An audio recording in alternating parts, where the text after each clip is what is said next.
Salut à tous et bienvenue sur Iggy TV. Comme vous l'avez vu en miniature, parce que vous êtes super malin, on va vous faire une présentation de Saga. Alors Saga dans sa globalité, parce que Saga c'est avant tout un système de jeu.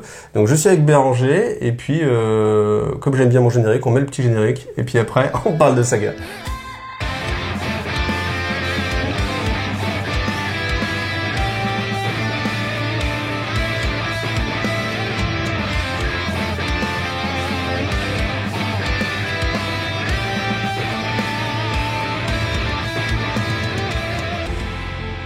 Donc bien sûr, avant de savoir ce que c'est Saga, et ben du coup on va parler un petit peu de Béranger, savoir pourquoi il a été sélectionné parmi les nombreux prétendants pour venir parler de Saga sur la chaîne. Eh ben merci. Donc moi c'est Béranger. Voilà. Donc ça fait pas mal d'années que je pratique de la figurine, plus orienté historique. Donc j'ai pu jouer à Saga dès la V2, et grâce en fait au clan Myrmidon, une assoce de Chalon. Conseiller au passage, bien sûr. Hein. Bien sûr. J'ai pu rencontrer en fait Laurent, un des membres du studio en fait, et on a sympathisé avec les autres membres du studio. Mes peintures ont plu, donc j'ai pu participer aussi à illustrer certains livres de Saga. Et de fil en aiguille en fait, avec un ami, on a coécrit en fait le supplément, le dernier, l'âge d'Hannibal en fait. Voilà, qui vient de sortir. C'est ça, qui est sorti, le dernier. C'est un aboutissement dans le loisir en fait. Allez, carrément. Donc le principe de Saga, alors c'est assez original en fait en termes de système, c'est que on a un livre de règles en fait qui s'appelle Saga le livre de règles, vous voyez, qui est assez fin, en fait, où on a juste en fait le système de règles, et après parti sur ce système là, on va avoir en fait des âges. Donc là on a l'âge des Vikings, l'âge des croisades, l'âge de la magie et l'âge d'Hannibal. C'est ça. Auquel tu as participé à la création. Avec qui? Avec Philippe. Avec Philippe, d'accord. On salue aussi au passage. Salut, et bien sûr bonjour aussi aux deux Alex qui nous regardent, et à tous les amis du studio. Et à Cédric, et non, et coucou Cédric, parce que c'est vrai que c'est lui qui m'a beaucoup parlé de Saga, et c'est vrai qu'à l'assaut, il y a enfin là où moi je suis, au Maelstrom Tour, on salue aussi au passage. Ouais, salut, ça fait beaucoup de salutations. Eh bien, j'étais pas mal confronté à Saga à chaque fois, et c'est vrai que moi c'est avec l'âge de la magie où j'ai un peu plongé dedans, mais voilà, le principe c'est que on a des âges donc qui sont historiques à la base. Ouais, c'est ça. Donc l'âge des Vikings, l'âge des croisades, après l'âge de la magie pour plaire un petit peu aux joueurs comme moi. Pour ressortir les armées de battle qui prenaient la poussière. Et puis ceux qui n'étaient pas très bons en histoire, comme moi. Aussi. Très mauvaise note en histoire. Et puis après, voilà, l'âge d'Hannibal. Et puis il y a d'autres suppléments comme ça qui sont amenés à sortir. Il y en aura un qui va sortir, j'espère rapidement. En fait, c'est celui qui a fait la transition entre la V1 et la V2, qui était l'âge des invasions. En fait. Donc, dans le livre, vous allez avoir bien sûr tout ce qui va correspondre à des types d'armées qui sont typiques de l'époque. L'âge de la magie, vous comprenez un peu que ça va être assez libre. Ce sera des archétypes en fait, des archétypes d'armées en fait. Ouais. Par contre, alors, tu veux parler duquel? L'âge des Vikings, l'âge des croisades, ou alors l'âge d'Hannibal? Ah, je sais pas, j'hésite là. Choisis, c'est toi, choisis. Bon, on va parler de l'âge d'Hannibal. Allez, l'âge d'Hannibal. Donc on a choisi au hasard, complètement au hasard, Saga, l'âge d'Hannibal. Donc déjà, vous voyez que c'est des livres qui sont quand même assez qualitatifs, voilà, édités par le studio Tomahawk, donc couverture rigide. Et puis, je vais te laisser présenter un petit peu comme ça au fur et à mesure que je tourne les pages. Donc présenter la structure un peu du livre. Tu m'arrêtes. Hein. Ouais. De toute façon, tous les livres sont faits de la même façon en fait. Une petite introduction sur l'historique, la façon d'utiliser les suppléments, mais ça reste toujours la même façon en fait. Donc même ceux qui sont pas forcément bons en histoire, on a quelques pages d'histo. On a quelques pages d'histo. Ça permet de replacer un petit peu dans la période. Il y a en fait des capacités spécifiques sur chacun des suppléments. Par exemple, on a le système de ruse qui peut être utilisé dans tous les autres âges, même sur l'âge de la magie par exemple. Une présentation des différentes factions avec les capacités, pas les capacités, mais la difficulté de la prise en main, c'est ça. Des nouveaux équipements qui peuvent exister, avec des règles spécifiques, comme par exemple à l'âge d'Hannibal, on introduit l'éléphant, qui correspond plus ou moins au monstre de l'âge de la magie, de toute façon. Quoi.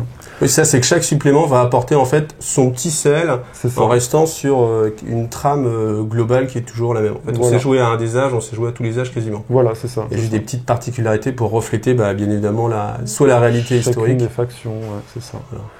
Avec du coup le plateau d'équipement, qui apparaît pour chacune des factions, avec les règles assez simples des armures au corps à corps au tir, et l'agressivité de chaque troupe, avec les différents équipements spécifiques. Voilà. Donc déjà là t'es bien, parce que si c'est quelqu'un qui vient de débuter, qui découvre Saga, il se dit oh bah là, si ça c'est les stats, ça va, il n'y a pas grand chose. Non, c'est pas 10 statistiques comme on avait à Battle à l'époque. Ouais, parce que là, donc du coup, on va détailler un petit peu peut-être. Donc ça c'est le type d'unité. Voilà, seigneur, garde, guerrier, éléphant, char lourd, guerrier, etc. Voilà. On a les options d'équipement. Vous voyez, c'est assez restreint. Parce qu'en fait, c'est un jeu qui va jouer plus sur la tactique, en fait, plutôt que vraiment sur la liste d'armées, peut-être l'optimisation avec des objets magiques ou des choses comme ça. C'est le plateau de jeu que l'on joue à côté qui permet en fait d'apporter le sel aux différentes parties, quoi, en fait. Voilà, ça on va en reparler juste après. Voilà. Donc on termine. Donc là, la valeur d'armure, donc au corps à corps et au tir. Et donc ça, c'est très simple, c'est la valeur qu'il faut faire avec son dé pour toucher. Moi, si je te tire dessus, en fait, il faut que je fasse au dé ta valeur d'armure au tir, ou si c'est au corps à corps, la valeur d'armure au corps à corps. Voilà. Égale ou supérieur. Un système vraiment hyper simple et qui, malgré tout, suffit à simuler en fait les choses. Et puis on gagne du temps, on n'a pas 36 lancers de dés, 36 relances. Voilà. Et puis l'agressivité, tout simplement, c'est le nombre de dés qu'on lance. Voilà, le nombre de dés que tu vas lancer par figurine ou alors par tranche de demi-figurine, comme on peut voir par exemple sur des levées qui lancent un dé sur 3 au corps à corps, donc un dé sur 3 figurines ou un dé sur 2. Voilà, parce qu'on va jouer en fait des unités qui vont agir en fait de concert. Et puis suivant le nombre de personnages, ça va vous donner justement le nombre de dés à lancer, tout simplement. Donc vous voyez que c'est un système qui est quand même assez simple, encore une fois on le dit, vraiment très simple à appréhender. Donc là c'est les plateaux Âge de la magie. Donc ça représente les 6 archétypes des factions Âge de la magie. Donc, voilà, on peut imaginer, pop souterrain, tout ce qui est Skaven, tout ce qui est... Ou les nains, par exemple. Ou les humains aussi. Les humains aussi, c'est ça. Les grands royaumes, on va dire, c'est l'équivalent de... Ça peut être de l'Empire, du Bretonien, ou alors un royaume classique humain, même un peu barbare s'il y avait besoin, en fait. La Horde... c'est bien. Je pense, orques, gobelins, mais même des barbares, au final. Ouais, des barbares aussi, ou Horde du chaos, ou des cultistes. En fait, le principe à chaque fois, alors surtout dans l'âge de la magie, c'est d'être assez large et vraiment open pour que vous puissiez vous y retrouver, quel que soit... Puis bien sûr, ils sont pas bêtes, ils connaissent les armées Kekji dans les grands jeux. Donc forcément, ça va rentrer dans une case. Et si vous voulez un petit peu, vous pouvez orienter un petit peu autre part. Donc, même en fait, c'est l'imagination qui fait la limite, en fait, tout simplement. L'outre-monde, voilà, les démons, on va dire. Seigneur de la nature, les légions des morts. Elfes et les légions des morts, en fait. Donc justement, on voit un plateau et ça nous permet en fait de faire la transition et puis de parler des dés parce que c'est, encore une fois, c'est ça vraiment le sel du jeu, la mécanique du jeu. Donc au début, vous avez 8 dés par faction et ils ont toujours la même répartition. Donc on a 3 faces communes, 2 faces uncommon et puis une face rare. Le principe, c'est qu'au début de votre tour, vous lancez en fait vos 8 dés et vous allez répartir en fait tous vos symboles sur le plateau. Là, je te laisse présenter un petit peu le plateau. Voilà. Donc sur le plateau, en fait, il est divisé en 2 parties. La partie supérieure, c'est les capacités de base. Ça veut dire que ces capacités nous permettent d'activer nos unités, garde, héros, levé ou guerrier. Voilà. Ça, c'est une particularité aussi du jeu, c'est qu'on ne va pas activer l'ensemble de son armée dans une phase globale, mais c'est qu'on va à chaque fois dépenser un dé, et il faut dépenser ce dé pour pouvoir activer son unité. Obligatoirement. Ce qui fait que toutes vos unités ne vont pas forcément jouer. Voilà. Surtout si vous voulez booster une unité en lui remettant d'autres dés, etc.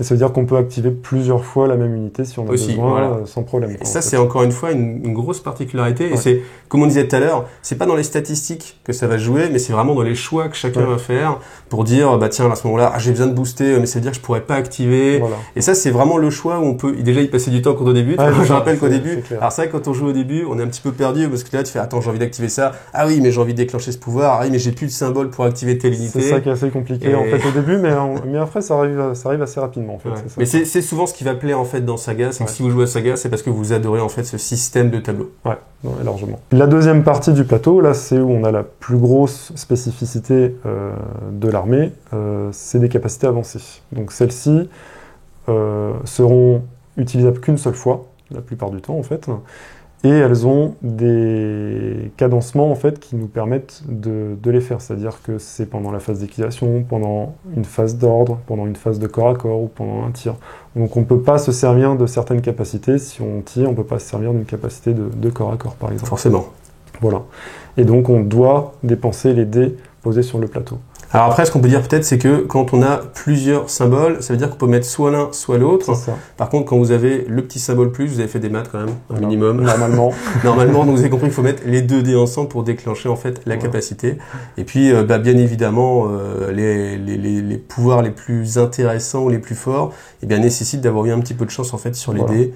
Mais on peut toujours les relancer parce qu'il y a un système où on peut dépenser des dés pour relancer en fait des dés. Voilà. C'est ça. Ce qui peut aussi générer peut-être parfois, quand on a un petit peu de chance, on peut gagner comme ça pas mal de petits dés. Ouais, c'est ça. Surtout sur les fins de partie où on génère de moins en moins de dés, puisqu'en fait, on n'a pas expliqué, mais la génération des dés se fait par le nombre d'unités que l'on a sur la table, en fait, avec un certain nombre de figurines par unité. Voilà. Donc on ne peut pas forcément jeter obligatoirement 8 dés.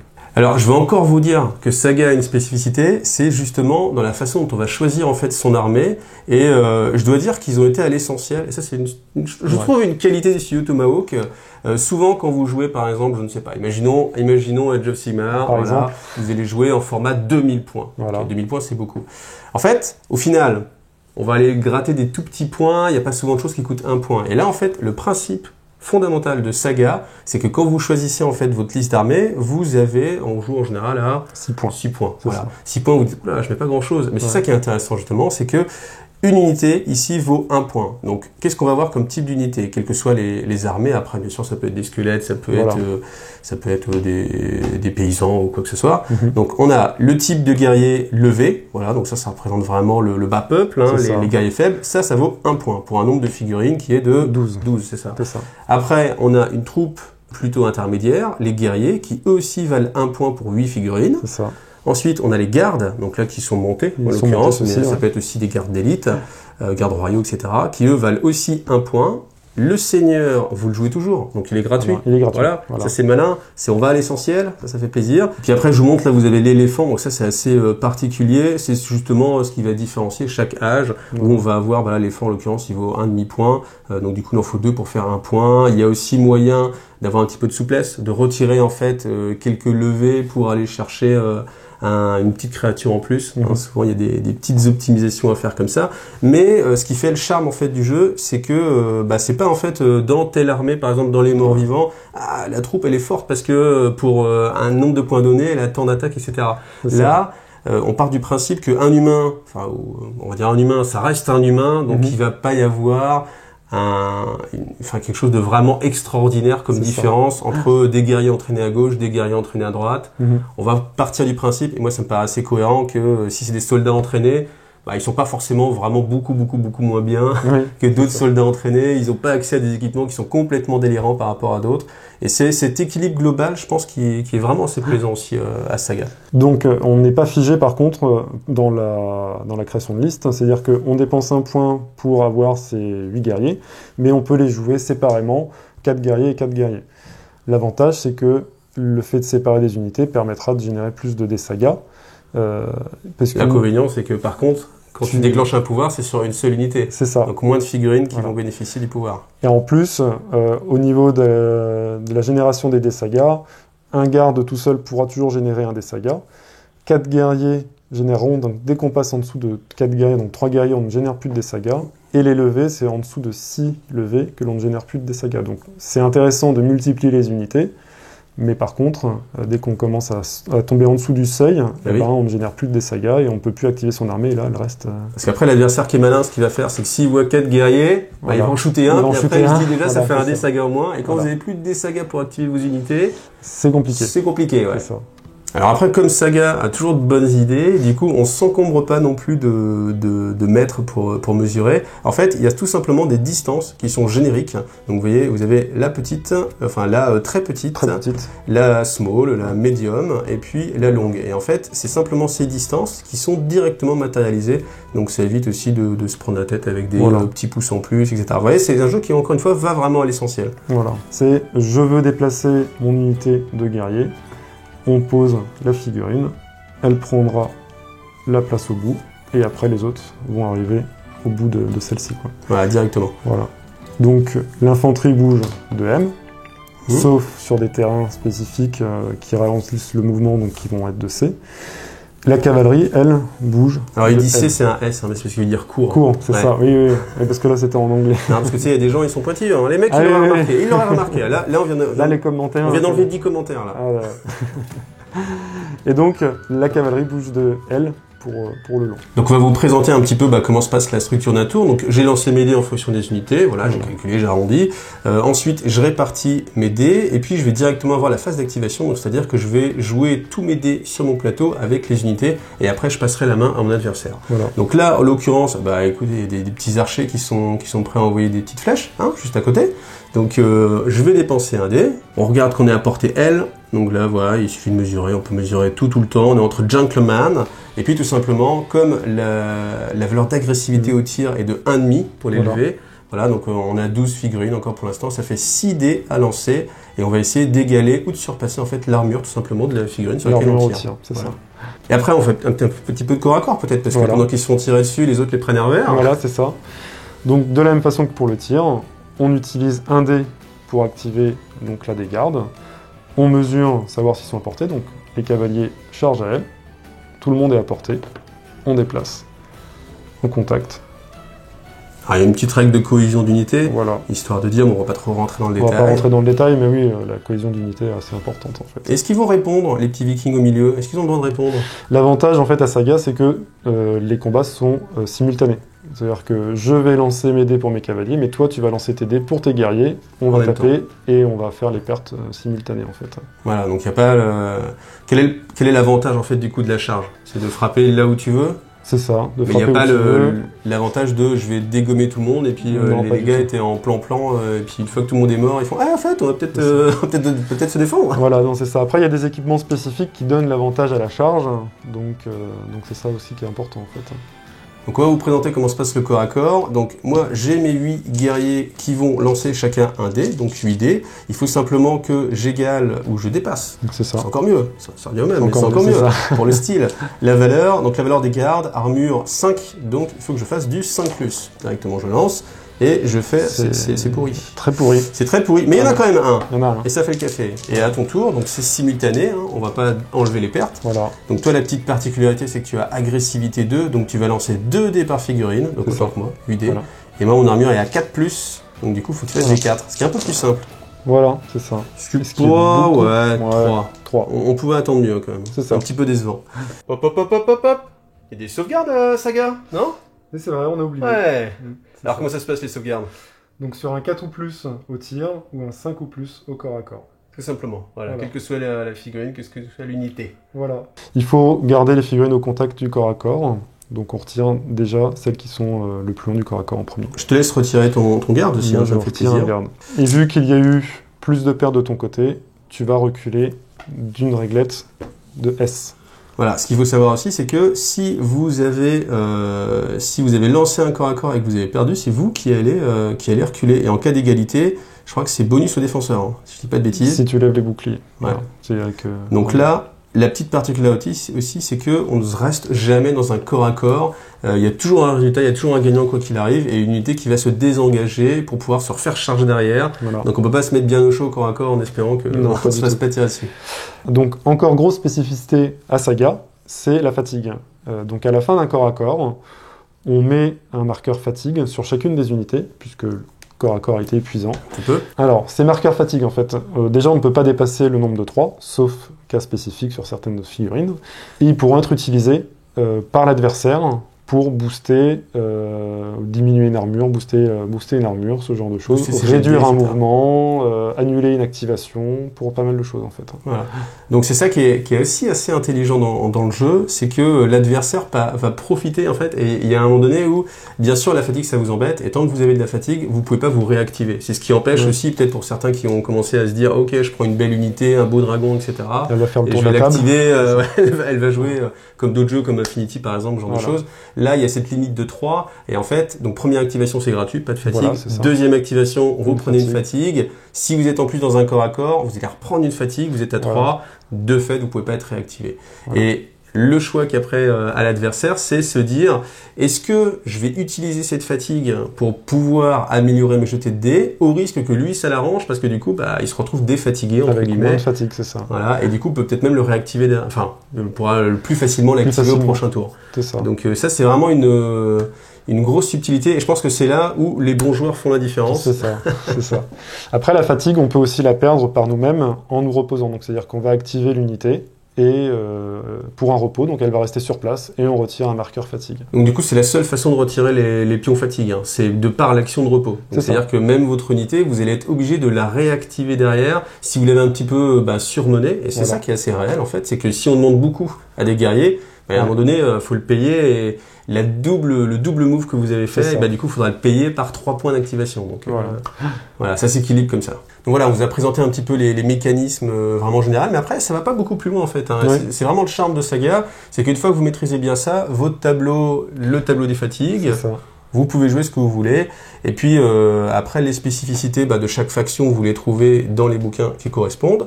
Et la partie en elle-même, après, vous avez donc un type de scénario générique qui est dans le livre de règles, et après vous avez ce livre-là, par lequel on va terminer, qui s'appelle le livre de bataille, et dans lequel vous avez en fait différentes missions qui sont parfaitement adaptées, quel que soit l'univers dans lequel vous allez jouer, voilà, avec des petites règles spécifiques, toujours très bien écrit, très bien maquetté, ça c'est une spécificité Studio Tomahawk. C'est ça.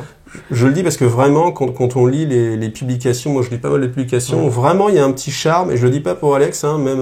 C'est surtout Fred qui fait ça. Ouais, c'est Fred, mais c'est parce que je le connais, hein, tu vois, il va me mettre un coup de taquet si je le dis pas. Non mais franchement, moi je trouve une patte en fait, et puis il y a aussi une sorte de narrateur, le petit mot de l'auteur, et qui se détache, et on sent que c'est humain en fait, que c'est pas déshumanisé en mode que d'un bloc texte de règles. Il y a vraiment ce petit côté, on sent que c'est fait par des passionnés. Et Fred, oui, il est assez bon en termes de maquette, je trouve que c'est assez clair.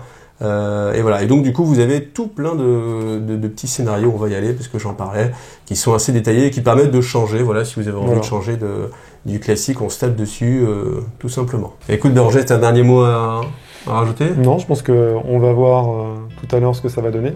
Voilà, donc pour vous, ce sera dans un petit peu plus longtemps, mais on va vous proposer tout simplement un rapport de bataille un peu didactique, où on se permettra de réexpliquer un tout petit peu vraiment les règles, mais après, le but, c'est de vous montrer vraiment une partie, parce que c'est ça l'essentiel en fait du jeu.